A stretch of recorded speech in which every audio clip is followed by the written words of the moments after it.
It's Monday, November 20. In the headlines, Cabinet to discuss recovery efforts following heavy rains last week.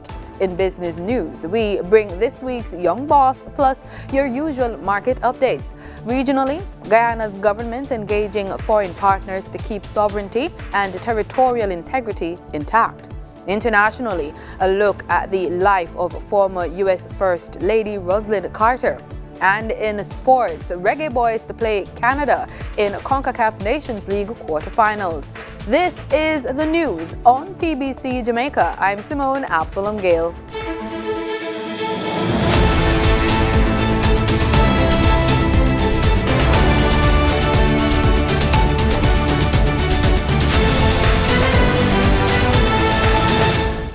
Recovery efforts and the cost of the damage left in the aftermath of the recent heavy rains will top the discussions during Monday's cabinet meeting. Prime Minister Andrew Holness says some allocations have already been made in the national budget. He shared the information while on a tour of the eastern end of the island on the weekend. For St. Andrew, we looked at damage in East Rural St. Andrew, which was quite extensive, especially in the Guava Ridge area. I know MP Holness is working very hard to have those areas addressed and to ensure that the people who are affected have some support. We also toured the Western St. Thomas constituency. That was by ear, and it gave me a very good opportunity to have a better understanding of the challenges faced. Mr. Holness toured the significantly affected parishes of St. Andrew and St. Thomas on Sunday, both by air and land, to get a first-hand look at the damage from the severe weather system, which affected the island on November 16 and 17. St. Thomas, though it has significant hilly features, it also has a significant plain cutting across both constituencies with many rivers. And the main challenge would be the rivers are not controlled. So there needs to be greater investment in river training. So the rivers are overflowing the banks as you would know them for 10 or 15 years, and they're changing their course and destroying agricultural land and threatening houses. In West Rural St. Andrew, the damage is mostly from landslides, and that has to do with the soil type. And historically, we have chosen to cut roads in these hillsides where the land is unstable, and it is going to happen naturally as we have heavy showers of rain, and particularly when we would have had and experienced earthquakes that would have caused the soil and rocks to shift. The Prime Minister reported that about 95% of damaged roads have now been cleared. So equipment is mobilized right across the affected areas and work is being done. There are some areas that are affected that will require a little bit more than what we are doing here. Heavier equipment and the deployment of technical resources and building major structures. Generally, the response, I think, would be good. There are some areas that, because of their remoteness, we may not have been able to get to. And I know that there are persons who are still expecting the government to provide support.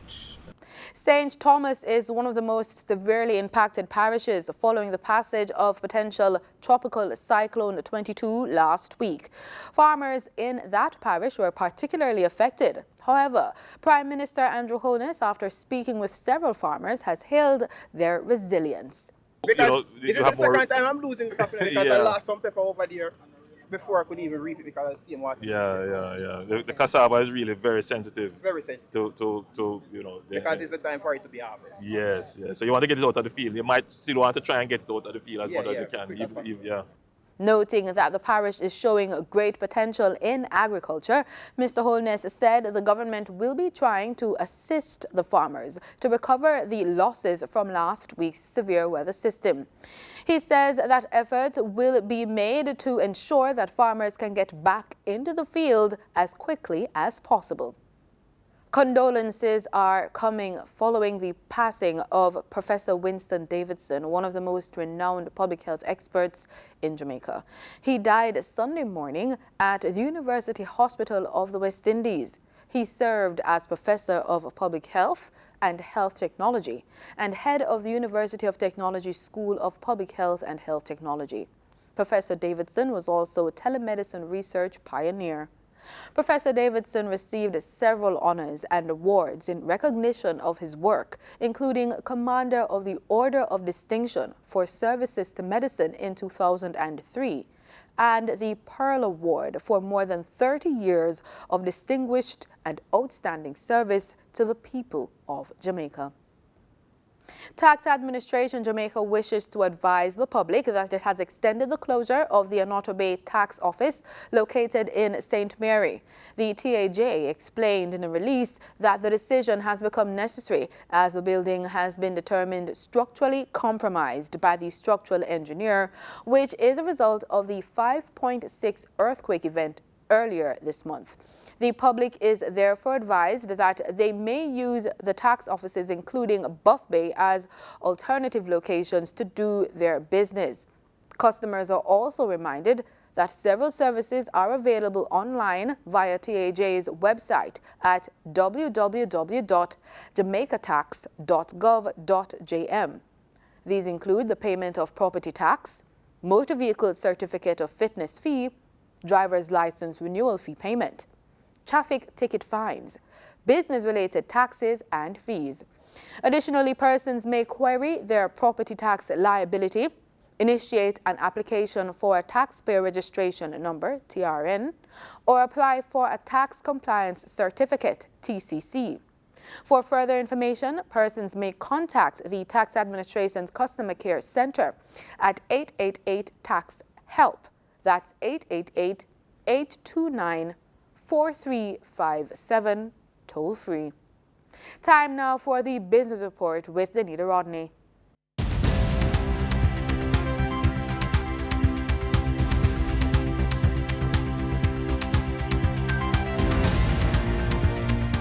This week's young boss is making big moves in the entertainment industry. She is April McIntosh, founder of Niche Entertainment Group.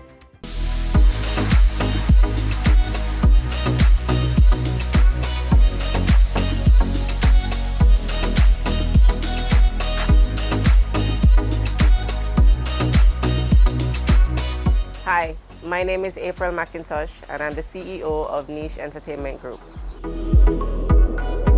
Niche Entertainment Group Limited is an entertainment business hub focusing mainly on artist development, artist management, events and production. My inspiration in starting Niche Entertainment came from a few years of experience working in the business. It helped me to get experience in working with artists on a one-on-one platform. It helped me to understand some of the strategies and challenges that artists had, creatives, not just artists, had in developing their lives and developing their careers.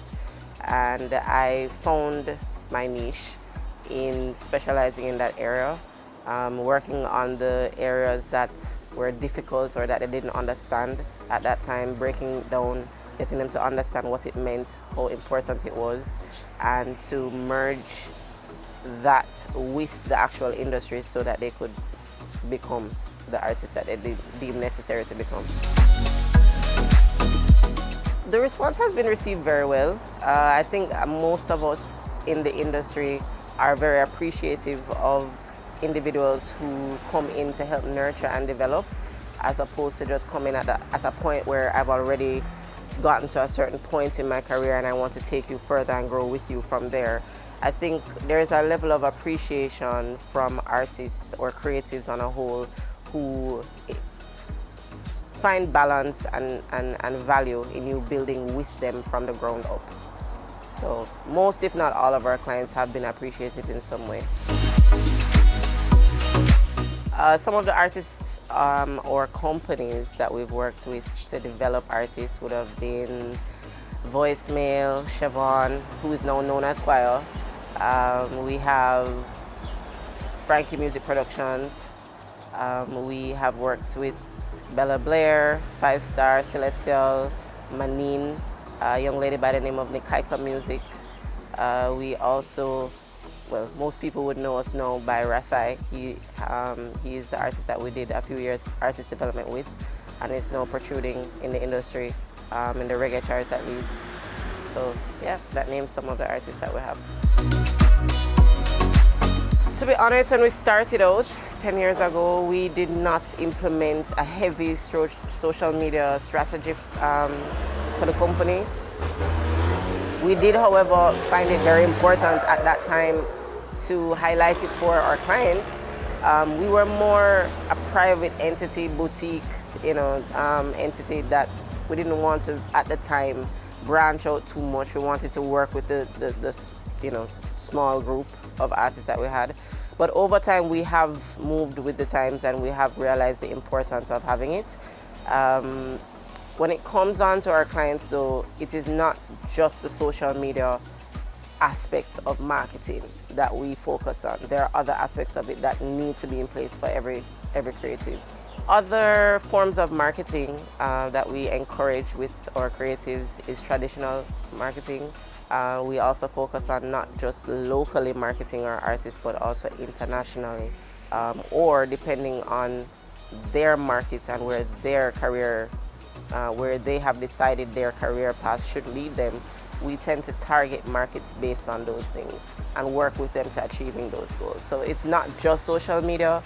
We believe in developing websites, we believe in print media, we believe in interviews, we believe in going on the radio, not just TV interviews, but having conversations in different forums to help them get their music and their message out. Now for your market updates. In foreign exchange trading for Friday, November 17, the US dollar sold for an average of $156.42. The Canadian dollar ended trading at $116.52. The pound sterling traded for $194.95, and the euro sold for $171.94. In GSE trading, the GSE index declined by over 615 points. The junior market index advanced by over 62 points. The combined market index declined by over 25 points, and the All Jamaican Composite Index declined by over 1,958 points. Overall market activity resulted from trading in 99 stocks, of which 50 advanced, 35 declined, and 14 traded firm. Stocks advanced for AMG Packaging and Paper Company Limited, Barita Investments Limited, and Berger Paints Jamaica Limited. Stocks declined for AS Bryden and Sons Holdings Limited, Caribbean Cement Company Limited, and Caribbean Flavors and Fragrances Limited. Trading firm were 138 Student Living Jamaica Limited, CAC 2000 Limited, and EPLI 7.50% preference shares due 2024. The overall volume leaders were Sagicor Select Funds Limited Financial and Waketon Windfarm Limited Ordinary Shares with over 1 million units, along with Trans Jamaican Highway Limited with over 800,000 units. In regional stocks, in Trinidad and Tobago, zero securities traded. On the Barbados Stock Exchange, Insurance Corporation of Barbados Limited was the volume leader with 3,000 shares. They were followed by West India Biscuit Company, which traded 100 shares. In regional business, Trinidad and Tobago's Finance Minister Colm Imbert says despite the advancements in digitalization, there continues to be a digital divide which must be closed. Despite modern technology and digitization, which have made doing business easier, there's still the need for greater adaptation.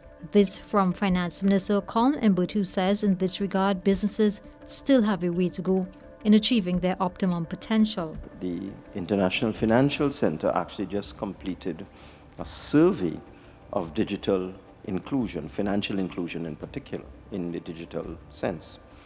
In that area, unfortunately, there's a lot of work to be done because the data reveals that 72% of businesses do not have a business bank account. They use personal bank accounts. They commingle funds, unfortunately.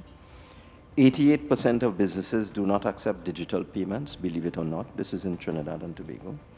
On the issue of energy, Minister Imwood also noted the geopolitical tensions taking place worldwide and how these continue to affect the price of oil. We've seen global energy prices displaying extreme volatility, and that creates significant challenges to the economy of Trinidad and Tobago.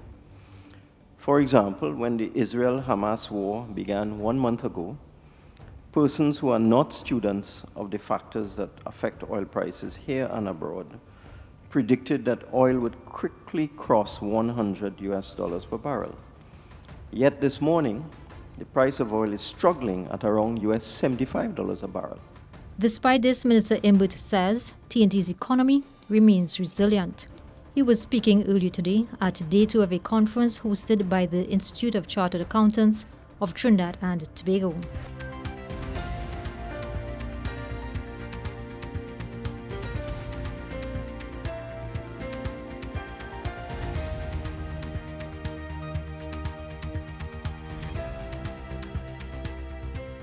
The Dow nudged up marginally, the S&P added 0.1%, and the Nasdaq also ticked up about 0.1%. Despite the recent gains, Ross Mayfield, investment strategy analyst at Baird Wealth Management, says a bit more proof is needed to confirm if stocks have entered a bull market. What you really want to see at the start of a bull market, if that's what this is a cluster of really strong days. So you might have a couple of days off in between, a couple breathers, even a couple down days, but you want to see a cluster of really strong breadth days and momentum to the upside. We've had a handful of those so far. We would want to see a few more to kind of confirm some of the technical readings that we've seen. In company news, shares of Gap surged more than 30%, as the retailer posted better than expected third quarter results due to improving sales at Old Navy and easing supply expenses. Shares of ChargePoint Holdings, a provider of electric vehicle charging networks, slumped 35.5% after the company lowered estimates for third quarter revenue. It also named a new CEO. Shares of semiconductor chip maker Applied Materials fell 4% after a report that the U.S. Justice Department is investigating allegations the company violated export curbs to China. And shares of Alphabet and Microsoft each closed down more than 1% at the end of trading after ChatGPT maker OpenAI, which is backed by Microsoft, announced that CEO Sam Altman had been fired by the company's board, which said he was, quote, not consistently candid in his communications. In market data for oil futures rose more than $1 on Monday, extending gains on the prospect of OPEC Plus deepening supply cuts to shore up prices after 4 weeks of decline on demand worries. Brent crude futures rose $1.31 to $81.92 a barrel, while West Texas Intermediate crude was up $1.16 at $77.05. And that was the business report on PBCJ. I'm Danita Rodney.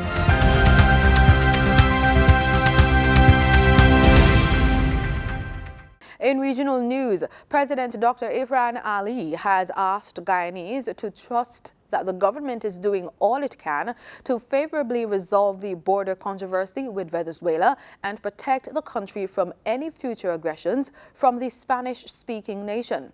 He also said persons should not fall prey to any propaganda on social media or misinformation being spread elsewhere. First of all, over the last couple of days, I've seen a number of social media posts and a level of excitement generated leading to some level of unease within the society in relation to the Venezuelan controversy of our borders. I want to assure members of the public and to ask members of the public to rely only on official releases from the government of Guyana, to rely only on official releases from the Guyana Defense Force, and official releases from the Ministry of Foreign Affairs. Exciting ourselves through sensational posting, some of it concocted to generate excitement help to create an environment of uneasiness. I want to assure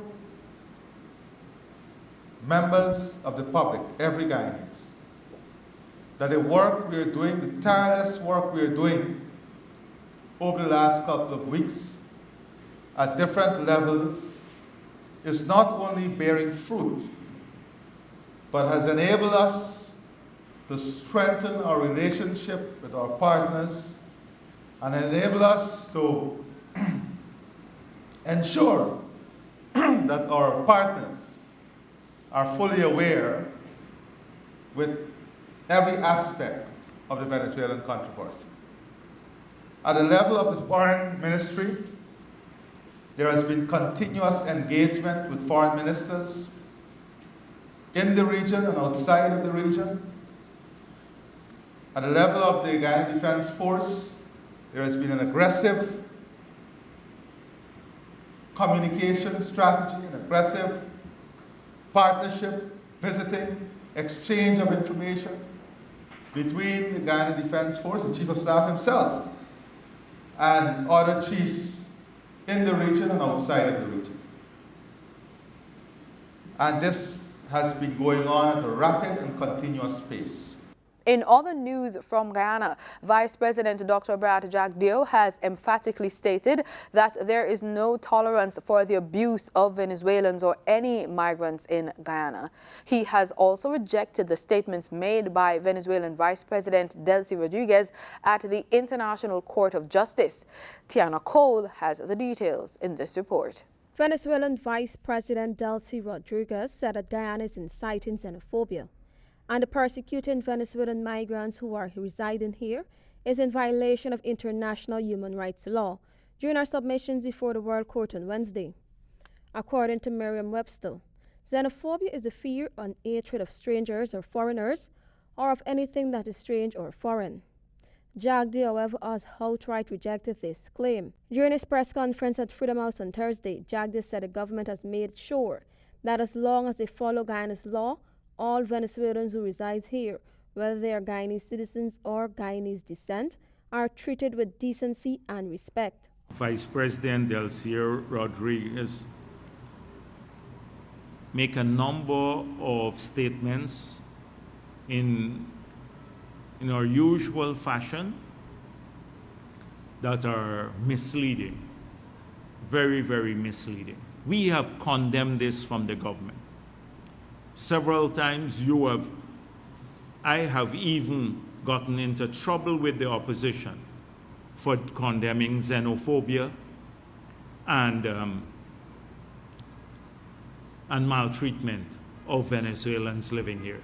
Only last month, the Vice President denounced the cruel treatment of 2 Venezuelans in Guyana and declared that Guyana will not tolerate xenophobia after a video leaked on social media of a man forcing 2 Venezuelan migrants, saying they were thieves, and forced them to walk down the street naked. There shall be no xenophobia in this country. We have consistently, every week you've come here and we've spoken out against xenophobia and fear and decent treatment of Venezuelans here, and all the institutions of state are according people that treatment in keeping with our obligations on the international law and standards of decency. Guyana currently hosts over 20,000 Venezuelans who have fled rising insecurity and lack of access to basic services in their home country. Over the past weeks, Venezuelans have been arriving here by boatloads.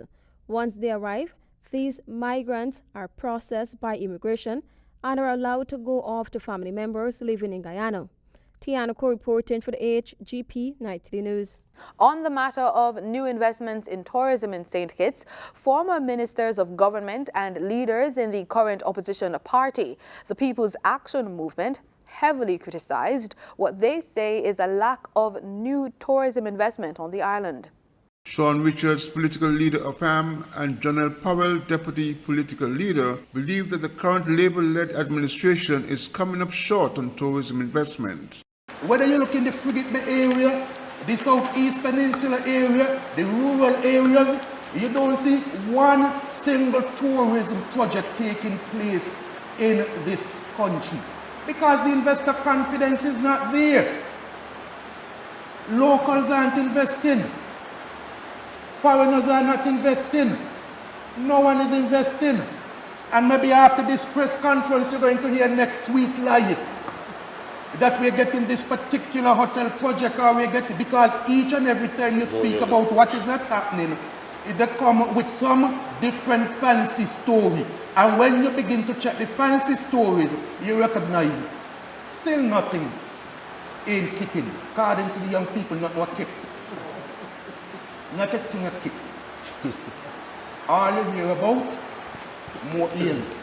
According to Powell, there has been failure on the sports tourism front as well, saying an opportunity for the injection of millions of dollars into the economy was lost. Even where you have opportunities for tourism presented to this government on a platter, and I must talk about the what I would call World Cup cricket fiasco, where the opportunity to have World Cup cricket was presented on a platter to the current Minister of Sport, who didn't find it fit to even respond, resulting in us losing out on yet another tourism opportunity, a major tourism opportunity. In international news, former U.S. First Lady Rosalynn Carter has died at age 96. She had been suffering from dementia. Her husband, former President Jimmy Carter, described her as his equal partner in everything he accomplished. Al Jazeera's Patty Culhane looks back on her life. Rosalynn Smith was born in the small town of Plains, Georgia in 1927. Her next-door neighbor, a 3-year-old Jimmy Carter. The first day Rosalynn was alive, I went over next door to look at the little girl who was a newborn baby on the street. So I've known her ever since the first day she was born. The daughter of an auto mechanic, she faced tragedy at a young age. My father died when I was 13. I was the oldest of 4 children. I had 2 brothers and a little sister 4 years old. My mother had never written a check. It was a difficult time for us. But I was put in charge of the little children. And that was hard. She married Carter when she was 18 years old. While raising her 4 children, she campaigned for her husband to become the governor of Georgia and later the 39th president of the United States in 1977. So help me God. In her role as First Lady, she lobbied for more government help for people with mental illness and for senior citizens, and she actively supported the Equal Rights Amendment for women, which eventually failed. So did Jimmy Carter's re-election bid, suffering a bitter defeat to Ronald Reagan in 1980. The Carters then took on a new role as unofficial goodwill ambassadors. They opened the Carter Center, which sends monitors around the world to oversee elections. They met with leaders of nations hostile to the United States to encourage better dialogue and promote a greater respect for human rights. And the former First Lady led efforts to bring immunizations and health programs to communities in the Caribbean and Africa. In sports, Reggae Boys are set to clash with Canada on Tuesday for their second match fixture in the CONCACAF Nations League quarterfinals against Canada. The Reggae Boys are set to clash with Canada on Tuesday for their second match fixture in the CONCACAF Nations League quarterfinals against Canada. Jamaica lost 2-1 at the National Stadium in Kingston on Saturday. Jamaica had at least 3 chances to score early in the first half that were all missed by Leon Bailey, who played on the left wing in this game. Jamaica's only goal came from quick thinking by midfielder Daniel Johnson, who provided the assist. After winning a free kick just outside the center circle, he quickly played a long defense-splitting pass to Shamar Nicholson, who used his speed to evade the Canadian backline.